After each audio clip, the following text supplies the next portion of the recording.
Pourquoi s'être orienté vers le métier du sport et de la santé? Alors au départ, j'avais envie d'être kiné sportive. Et puis voilà, le dossier a été mal orienté, etc. Donc je suis rentrée sincèrement un peu par hasard dans l'éducation nationale. Et finalement, j'ai adoré les élèves, j'ai adoré les jeunes. Et ce métier de prof de sport a été vraiment pour moi une ouverture extraordinaire parce que les jeunes nous apportent énormément. Où se forme-t-on à ce métier précisément, s'il vous plaît? Alors l'idéal, c'est de faire la fac, ce qu'on appelle STAPS, la fac d'éducation physique. Bon, évidemment, je ne corresponds pas du tout à ce parcours-là, mais le parcours aujourd'hui, c'est ça, c'est faire donc les STAPS, puis les masters. Après, on choisit, est-ce qu'on veut être dans l'animation, est-ce qu'on veut être prof, est-ce qu'on veut être dans l'événementiel. Enfin, il y a après beaucoup d'ouvertures possibles. Pouvez-vous nous parler du brevet d'État, comment on l'obtient? Est-ce différent du brevet STAP, etc., s'il vous plaît? Alors le brevet STAPS passe par la fac.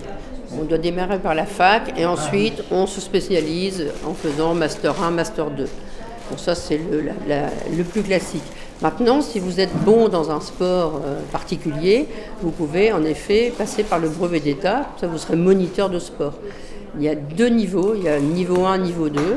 Dans tous les sports, vous pouvez passer ce brevet d'État et ensuite éventuellement vous pouvez, je vais vous donner un exemple, vous êtes brevet d'État je vais prendre un sport collectif par exemple, peut-être qu'après vous pouvez pousser plus loin et travailler dans les entreprises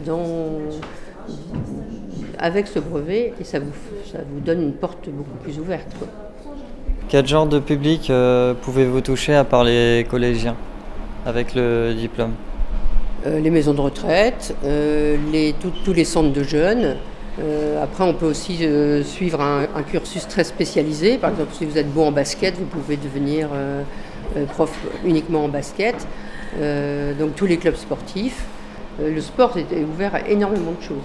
Qu'apporte le sport dans l'entreprise? Est-ce que ça peut être un bon moyen exutoire pour les salariés pour faire échapper leur stress ou autre? Tout à fait.